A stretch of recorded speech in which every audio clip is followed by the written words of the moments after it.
vamos a continuar con este tema del Sermón del Monte y vamos a ver la continuación de lo que nosotros veníamos desarrollando. Habíamos visto que el Sermón del Monte empieza en Mateo capítulo 5, del versículo 3, y toma todo el 5, toma todo el 6 y todo el 7 y termina en el capítulo 8, versículo 1. Pero cuando uno va a la Biblia, sin lugar a dudas que hay textos que a veces nos parecen terroríficos. Hay textos que nos parecen como inalcanzables, que nos confrontan con nuestra miseria, con la clase de vida que a veces tenemos, que nos resultan ser tan desafiantes que después de leerlos nosotros llegamos a tener esa sensación de impotencia para cumplir lo que Dios nos exige, y a veces hasta como que perdemos la esperanza de entrar en el reino de los cielos. No sé si te ha pasado cuando tú lees un pasaje y uno lo pasa rapidito y como que no le presta mucha atención y no le da mucha mente a ese pasaje. El texto que leeremos tiene esa connotación. Hoy vamos a leer solamente un versículo y ese pasaje o ese versículo contiene o es un mandamiento y al mismo tiempo es una promesa. El texto está en el Evangelio de Mateo, el capítulo 5, el versículo 48. Quiero que vayan por favor conmigo a este pasaje donde dice lo siguiente: por tanto, sed vosotros perfectos, como vuestro Padre Celestial es perfecto. ¿Qué texto, eh? ¿Cómo podemos llegar a ser perfectos? Y todavía como Él es perfecto. Sin lugar a duda que leer este pasaje, la palabra clave que aquí entendemos es la palabra perfecto. Y Dios quiere que seamos perfectos, así como Él es perfecto. Esa palabra de perfecto que aquí se utiliza en los evangelios y a lo largo de la Biblia, sobre todo en el Nuevo Testamento, es una palabra griega que significa teleios. Esa palabra teleios es la que es traducida como perfectos. ¿Pero qué significa teleios? Sed vosotros teleios, como vuestro Padre Celestial es teleios. Eso es lo que está describiendo aquí Mateo, que escribe de una manera tan prolija, tan exacta, tan abundante. Bueno, esa palabra quiere decir reunir estándares muy altos en cosas como, por ejemplo, la madurez, el crecimiento en el sentido espiritual, pero también en el sentido moral. Cuando la Biblia habla de perfección, de teleios para el hombre, se está refiriendo a una perfección no absoluta como la de Dios, a una perfección que tiene que ver con todas las gracias que Dios ha desplazado y que nos ha dado para vivir esta vida. Por ejemplo, la Biblia nos habla de una perfecta paciencia. Dice la Biblia en Santiago 1:4, y que la paciencia tenga su perfecto resultado, para que sean perfectos y completos, sin que nada les falte. O sea, si nada nos va a faltar, si vamos a ser perfectos y completos, es porque esa paciencia que debemos desarrollarla debe ser perfecta. De hecho, la paciencia es un fruto del Espíritu Santo de Dios. Hay unos que son más pacientes que otros. Otros somos impacientes en ciertas áreas. Hay unos que son impacientes hasta para conducir. Pero también Dios quiere que seamos perfectos en amor. Por ejemplo, Dios nos dice, en el amor no hay temor, sino que el perfecto amor. Mira cómo la Escritura conecta esa perfección con ciertos adjetivos que ya están en nosotros. Y digo que están en nosotros porque Dios ha derramado su amor sobre nosotros. El amor de Dios está en nosotros. En el amor no hay temor, sino que el perfecto amor echa fuera el temor. Porque el temor involucra castigo y el que teme no es hecho perfecto en el amor. Tú ves cómo esa palabra perfección o teleios tiene que ver con estándares altos, con ciertas cosas que Dios nos demanda. La Biblia también habla de la perfección del tabernáculo. Ahí usa también la palabra teleios. Por ejemplo, nos dice en Hebreos 9:11, pero cuando Cristo apareció como sumo sacerdote de los bienes futuros, a través de un mayor y más perfecto tabernáculo, de un teleios tabernáculo, no hecho con manos, es decir, no de esta creación. Un último ejemplo que quiero mostrarles es que también esa palabra teleios, yo decía que es un estándar alto que Dios nos está demandando, pero también tiene que ver con perfección en la madurez. Si nosotros tenemos 20 años oyendo el Evangelio, 10 años oyendo el Evangelio, 15 años oyendo el Evangelio, o los años que tú tengas oyendo el Evangelio, se sobreentiende que el día de hoy yo debería ser más maduro que ayer. Y que mi vida espiritual está creciendo porque estoy madurando en la fe. En el libro de Efesios, en el capítulo 4, versículo 13, está otra vez esta palabra teleios. Y dice allí, hasta que todos lleguemos a la unidad de la fe y del pleno conocimiento del Hijo de Dios. Mira, eso es la esencia del Evangelio. Hasta que lleguemos al conocimiento del Hijo de Dios. El conocer a Cristo es vida. A la condición de un hombre maduro, o en otras palabras, a la condición de un hombre teleios, de un hombre perfecto, a la medida de la estatura de la plenitud de Cristo.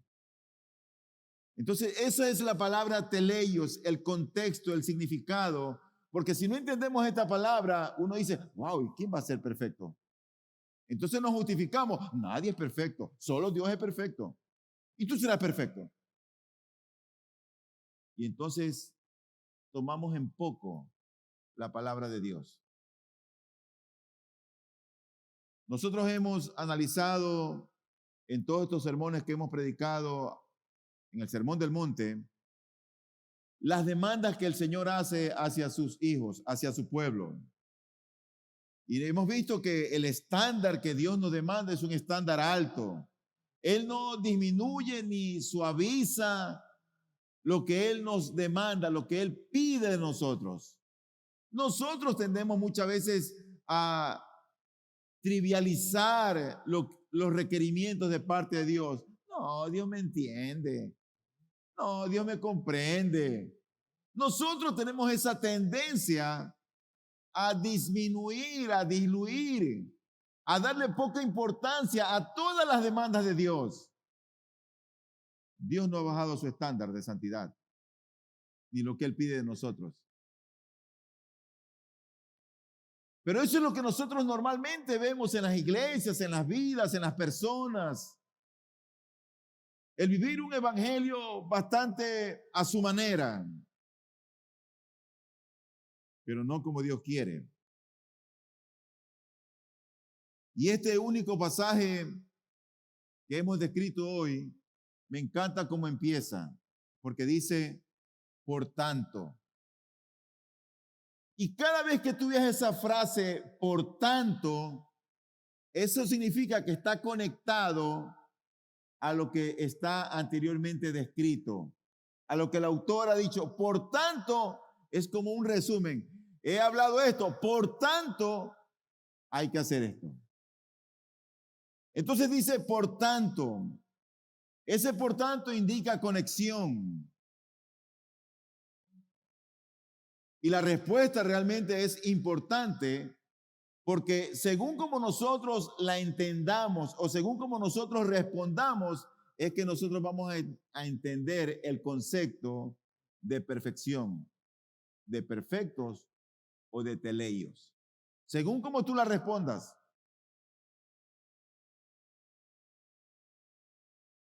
Entonces nosotros podríamos decir, bueno, este pasaje ¿a qué está conectado?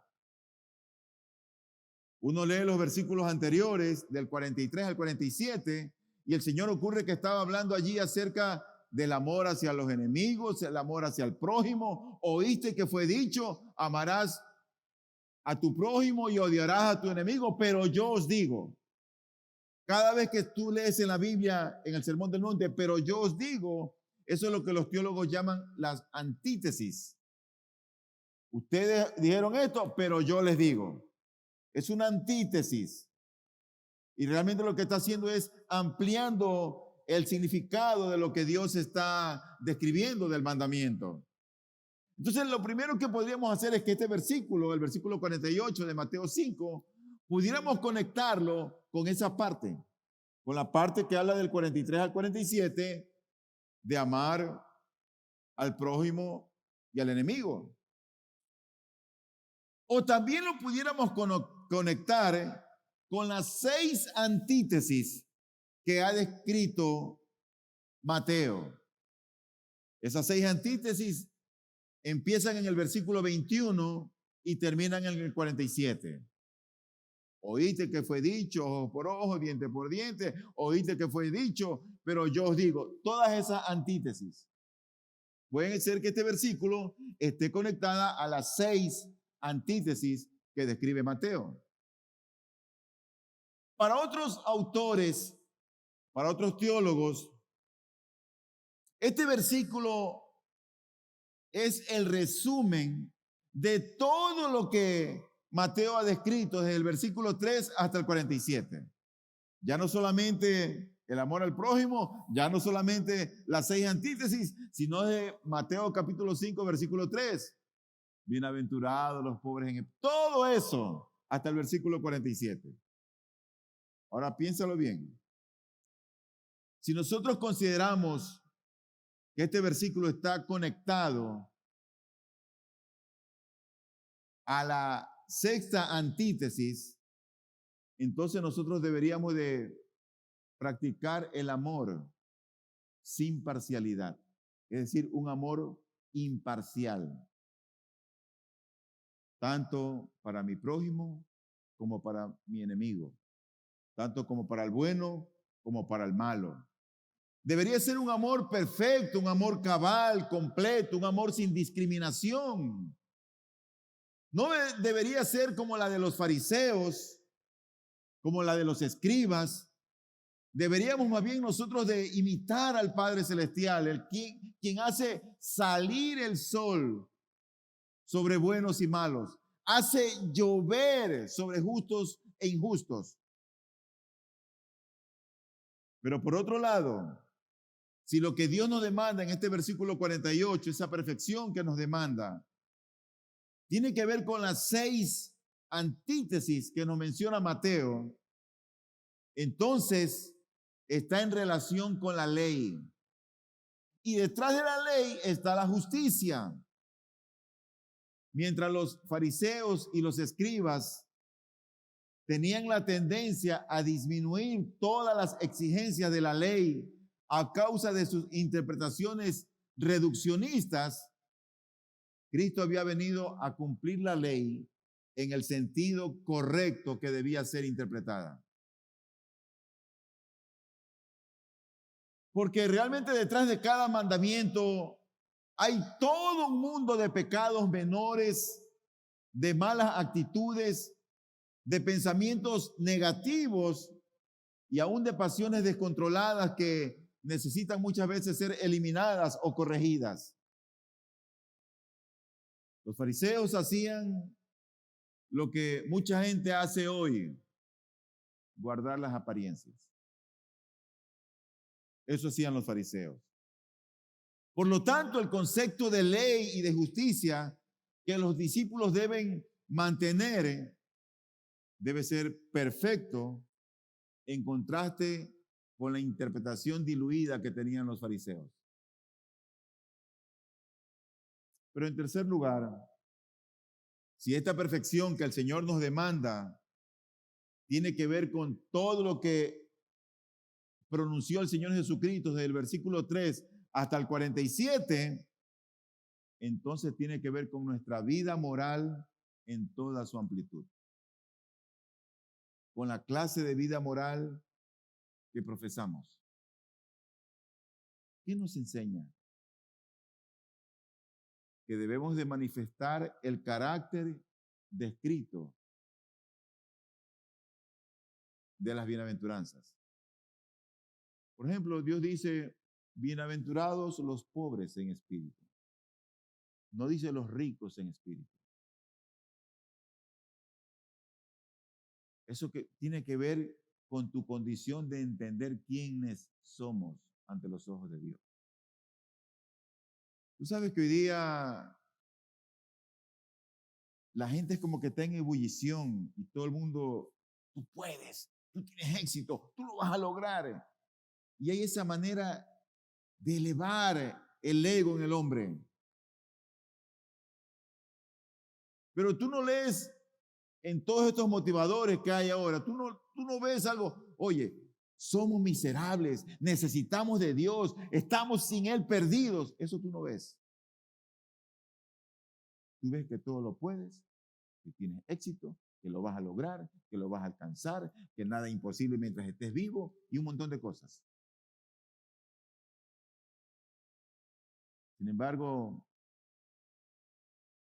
cuando tú vas a la Biblia, lo que Dios espera de nosotros es que tengamos una pobreza en espíritu, que seamos humildes, que seamos pacificadores o gente de paz. Pero también Dios quiere que mostremos respeto hacia la ley y perfección en todas las áreas. Es difícil en este mundo de tanta corrupción y de tanta perversión y de tanta maldad. Pero el pueblo de Dios es un pueblo diferente. No es el mundo. El pueblo de Dios es gente diferente. Yo en lo personal concuerdo con el teólogo David Burr, quien afirma que esta perfección tiene que ver con los 3 niveles de interpretación. Es decir, está conectada a la sexta antítesis, está conectada con las 6 antítesis anteriores y está conectada con todo lo que Mateo describió desde el versículo 3 en adelante. Es decir, que tiene que ver con ese amor imparcial que tenemos que generar, con ese concepto amplio de justicia que llega a lo más recóndito de nuestro ser. E incluso tiene que ver con esa perfección en nuestra forma de vivir. Ahora bien, ¿por qué afirmamos nosotros que esa perfección que Dios nos demanda tiene que ver con los 3 niveles que hemos descrito anteriormente? Y les voy a dar 3 razones. En primer lugar, porque siempre fue la intención de Dios que su pueblo fuera perfecto. No perfecto como Él en el sentido absoluto. Perfecto en las demandas que Él quiere. Si Él quiere perfección en la manera como hablamos, que nuestro hablar sea con sal, palabras sazonadas. Si Él quiere que seamos sal y luz, pues vamos a perfeccionar eso.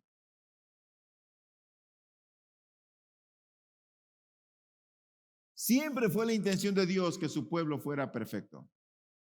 ¿No es eso algo que solamente aquí Cristo lo dijo? Por ejemplo, en Deuteronomio 18:13, la ley ya decía lo siguiente: perfecto serás delante de Jehová tu Dios. Eso ya lo pedía él. En Levítico 11:44 dice la Biblia: porque yo soy Jehová vuestro Dios. Vosotros, por tanto, os santificaréis y seréis santos, porque yo soy santo. Así que no contaminéis vuestras personas con ningún animal que se arrastre sobre la tierra. Si tú te das cuenta aquí, ya Dios hacía ciertas demandas específicas. En Levítico 19:2 habla a toda la congregación de los hijos de Israel y diles: santos seréis, porque santo soy yo, Jehová vuestro Dios. Por lo tanto, cuando Cristo menciona estas palabras, no es un mero concepto de la justicia, sino más bien que tiene que ver con nuestra manera de vivir, con las cosas que practicamos día a día, con las cosas que hacemos día a día. De hecho, así lo entendieron los apóstoles. Por ejemplo, el apóstol Pedro dice en el versículo 15 y 16 de su primera carta, él dice: sino que como aquel que los llamó es santo, así también sean ustedes santos en toda su manera de vivir. Porque escrito está: sean santos porque yo soy santo. Así que yo creo que ese es el primer punto. Dios siempre ha querido que su pueblo sea perfecto. Pero en segundo lugar, el texto que hemos leído, sean perfectos porque yo soy perfecto, ese texto no dice, oigan, interpreten bien la ley. Eso no dice, sino que dice explícitamente: sed vosotros perfectos, sean perfectos. Se trata, en otras palabras, de lo que los discípulos, de lo que sus hijos son y serán. Sean. No se trata aquí de cómo tú estás interpretando la Biblia, qué es lo que dice, qué es lo que no dice. No se trata de la doctrina ética que se enseña. Se trata de lo que su pueblo es, de lo que sus hijos son. Pero en tercer lugar, la razón dada por la que debemos ser perfectos, ¿sabes cuál es? Es porque nuestro Padre Celestial es perfecto. Por eso, y todo hijo de Dios imita a su Padre. Todo hijo de Dios. Amigo, amiga, ¿tú quieres entrar en el reino de los cielos? ¿Quieres un día vivir por la eternidad en la presencia de Dios? Tú debes de saber que allí está el Padre. Y ese Padre es perfecto. Por lo tanto, todo aquel que entra a esa presencia debe ser perfecto, porque Él es perfecto. Ahora, la entrada en el reino de los cielos no es para aquellas que tienen un correcto conocimiento doctrinal y ético, sino para los que viven en una perfecta santidad. Yo te dije que el estándar de Cristo no ha bajado. ¿Por qué estas predicaciones tú no las oyes en las iglesias? Normalmente esto no existe. En otras palabras, el reino de los cielos no es para gente buena, sino para gente perfecta.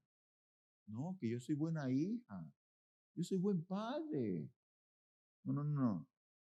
Es para gente perfecta, porque tú puedes ser bueno a tus propios ojos. Lo único que puede capacitarnos para entrar en el reino es que seamos perfectos. ¿Perfectos en qué? Perfectos en santidad, perfectos en rectitud, perfectos en amor, perfectos en verdad, perfectos en justicia.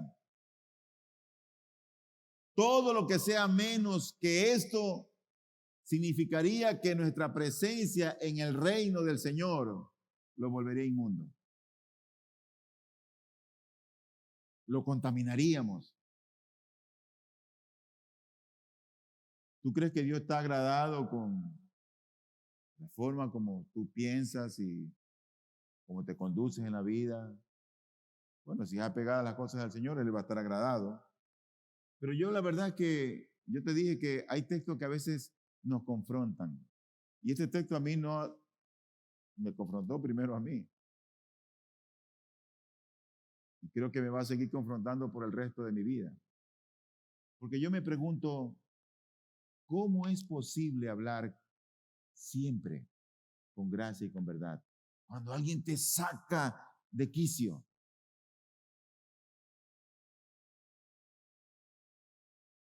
Siempre hablar con gracia y con verdad. Hablar con todos amablemente. Pero me pregunto, ¿cómo es posible hablar con gracia y con verdad siempre?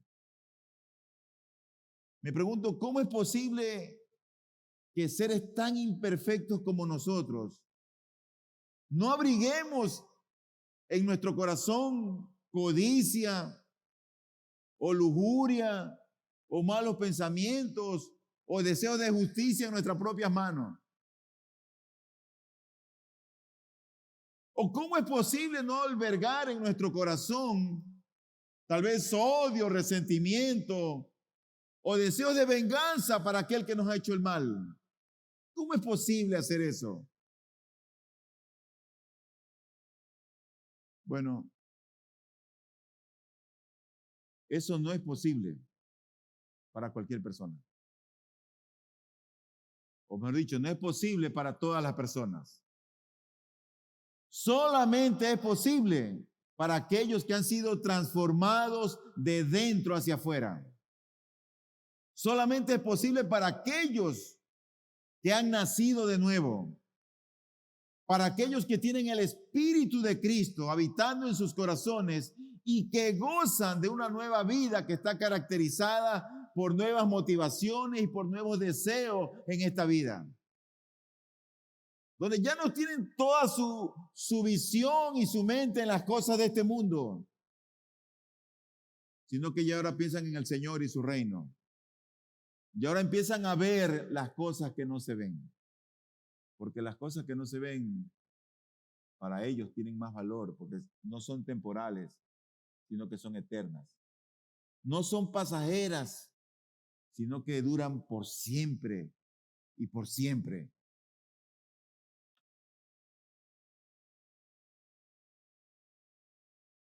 En otras palabras, esto es posible.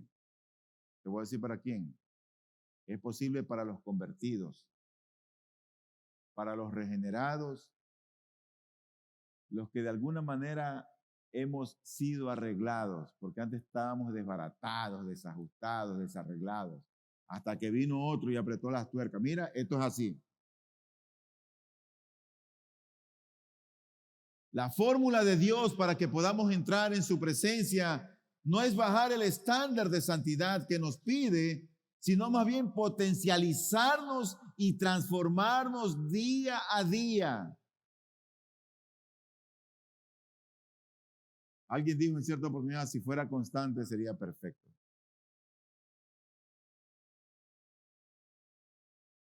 Y una vez se ven los grupos, gente que escribe y después desaparece. Y unos vienen a la oración y después desaparecen.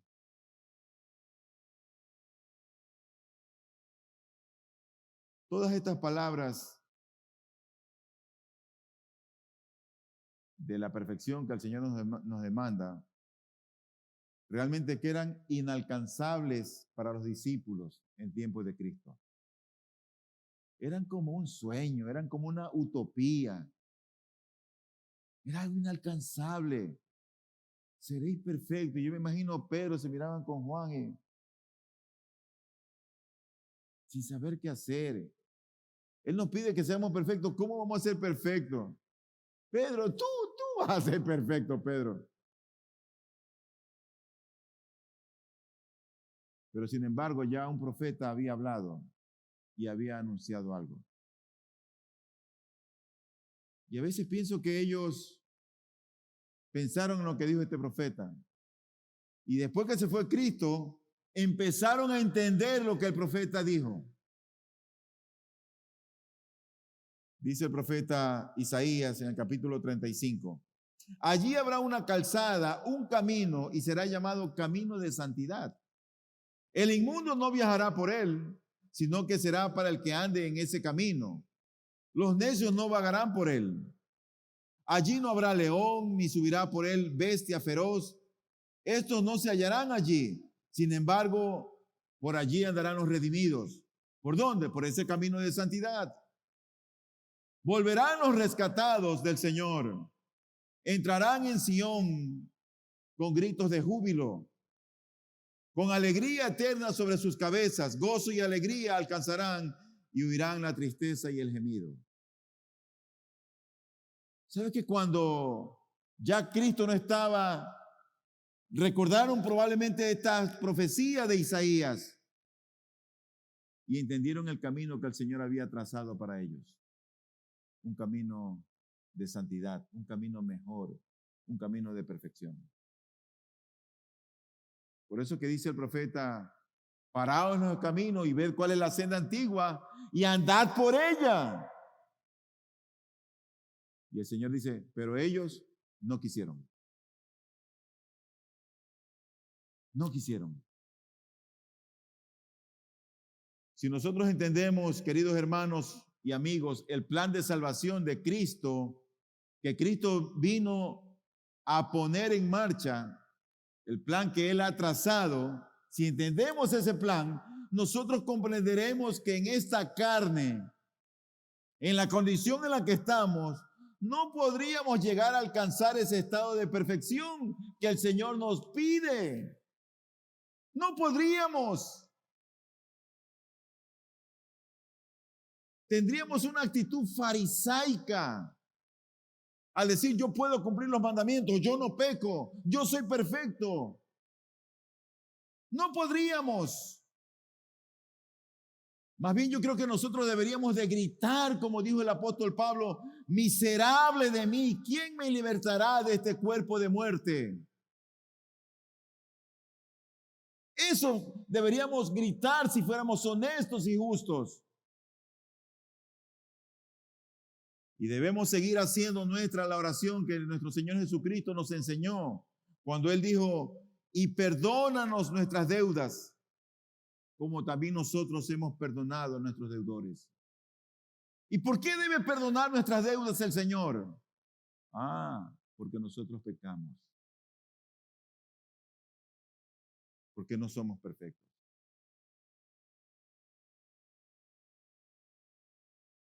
Pero si en esta vida no alcanzaremos esa perfección, la perfección que Cristo nos pide, entonces, ¿por qué Jesús insiste en que seamos perfectos? ¿Por qué? ¿Por qué Él pide, sean perfectos como vuestro Padre es perfecto, si no la vamos a poder alcanzar? 4 razones. Número 1, para que entendamos que no podemos entrar al reino de los cielos por nuestras buenas intenciones ni por nuestro esfuerzo. Por ningún esfuerzo humano podemos conservar esa perfección. Por ningún esfuerzo humano podemos entrar en su presencia. En nuestra humanidad nadie puede alcanzar el estándar de Cristo. ¿Sabes por qué? Porque es por gracia. Por gracia. Así que deberíamos de recordar que no está en base a nuestros esfuerzos humanos. Pero en segundo lugar, Él la exige para que nosotros mientras vivamos, la anhelemos. Aspiremos a ser perfectos. ¿Vamos a poderlo hacer aquí en la tierra? No, pero ese debe ser nuestro anhelo. Ese debe ser nuestro anhelo. ¿Sabes cómo deberíamos de vivir?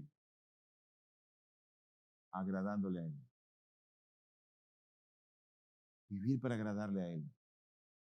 En tercer lugar, la exige para que nosotros apreciemos la obra salvadora de Cristo en toda su extensión.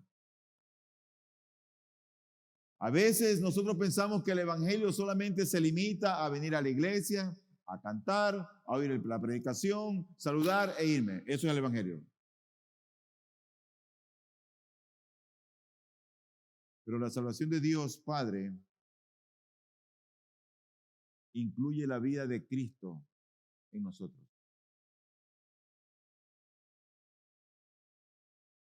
Y Él se va a encargar de perfeccionar la vida de Cristo en nosotros. Él se va a encargar de santificarnos y de que cada día nos parezcamos más a Cristo. Más y más como Él. Pero en cuarto lugar, Él exige esa perfección para que nos gocemos en que el mismo que limpió al leproso de su lepra, de su enfermedad, de sus imperfecciones físicas, es el mismo que puede limpiar nuestras imperfecciones morales. Es el mismo. Él puede limpiarte de todo lo que hay en tu corazón, de todo lo que está en tu corazón y que a Dios no le agrada. De esa indisciplina que tienes para comer, de esa indisciplina que tienes para dormir, de esos prejuicios que se levantan en tu mente, de esos celos enfermizos que hay en tu corazón, de esa gritería que proyectas cada día, de esa mentira a la cual estás acostumbrado a hablar regularmente.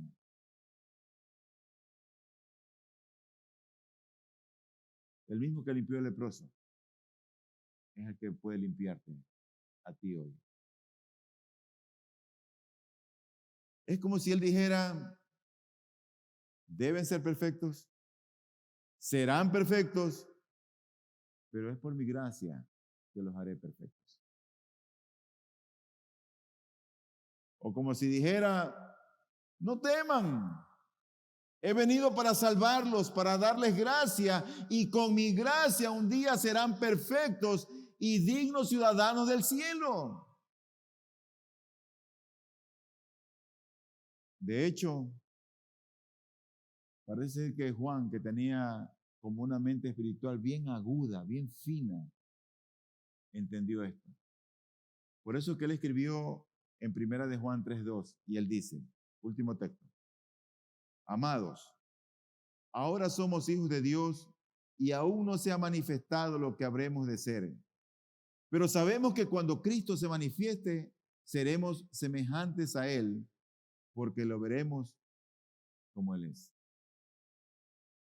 Quiere el Señor, querido hermano, perfeccionar cada día su obra en nosotros. Pero amigo, amiga, déjame darte algo sencillito antes de orar. Mira, lo que aquí predicamos no es otra religión. Aquí no es que tienes que cambiarte de esta religión a esta y no es que queremos que salgas de aquí para que te vengas acá. No. ¿Sabes qué es lo que yo anhelo en mi corazón? Que tú conozcas a Cristo.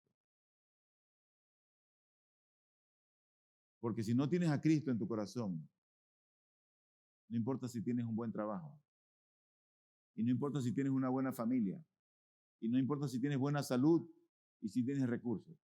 Si no tienes a Cristo, no tienes nada. Eres un pobre y miserable. Si no tienes a Cristo, no tienes nada. Y te espera un dolor por la eternidad. Yo te animo a que si tú quieres ser perfecto, como mi Padre es perfecto,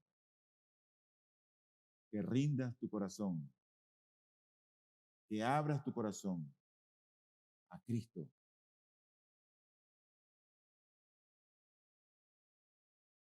Son palabras solemnes que te las digo hoy. Y no lo tomes como una amenaza. Pero un día estas palabras y tu corazón sigue endurecido para con Dios, las volverás a recordar. Deja de jugar al evangelio. Deja de jugar al evangélico. Y rinde tu alma al fiel Creador. Rinde tu alma a Cristo. Ríndete. Ya no huyes más. Amén. Vamos a orar.